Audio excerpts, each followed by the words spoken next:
સર્પદંશથી થતા મૃત્યુ અટકાવવા રાષ્ટ્રીય કાર્યયોજના જાહેર કરનારો ભારત વિશ્વનો પ્રથમ દેશ। ધરમપુર ખાતે સ્થાનિક વિષ પ્રતિકારક ઔષધ પર સંશોધન તેજ કરાયું।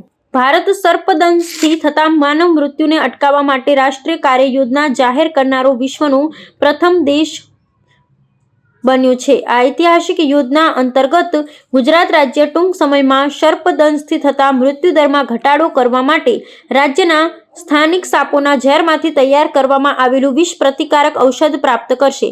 વલસાડ જિલ્લાના ધરમપુર ખાતે રાજ્ય સરકાર દ્વારા સ્થાપિત કરવામાં આવેલી સર્પ સંશોધન સંસ્થા આ મહત્વપૂર્ણ પ્રોજેક્ટ પર સફળતાપૂર્વક કાર્ય કરી રહી છે। આ સંશોધન કેન્દ્ર દ્વારા તાજેતરમાં હાથ ધરવામાં આવેલી સાપોના ઝેરની હરાજીમાં ઝેરની ઉત્કૃષ્ટ ગુણવત્તાને કારણે અપેક્ષા કરતાં વધુ કિંમત મળી છે।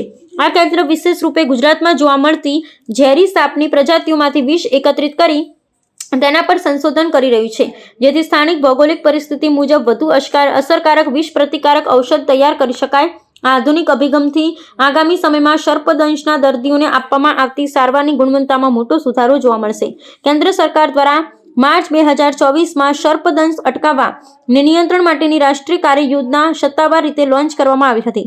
આ રાષ્ટ્રીય કાર્યક્રમ દ્વારા દેશભરમાં સર્પદંશથી થતી જાનહાનિને શૂન્ય પર લાવવાનો લક્ષ્યાંક નિર્ધારિત કરવામાં આવ્યો છે। આ દિશામાં ગુજરાતનું સર્પ સંશોધન કેન્દ્ર સ્થાનિક સ્તરે સંશોધનો હાથ ધરી રાષ્ટ્રીય સ્વાસ્થ્ય મિશનમાં મહત્વપૂર્ણ યોગદાન આપી રહ્યું છે, જે ભવિષ્યમાં સર્પદંશના જોખમો સામે રક્ષણ આપવા માટે એક સિંહાચિહ્નરૂપ પગલું સાબિત થશે।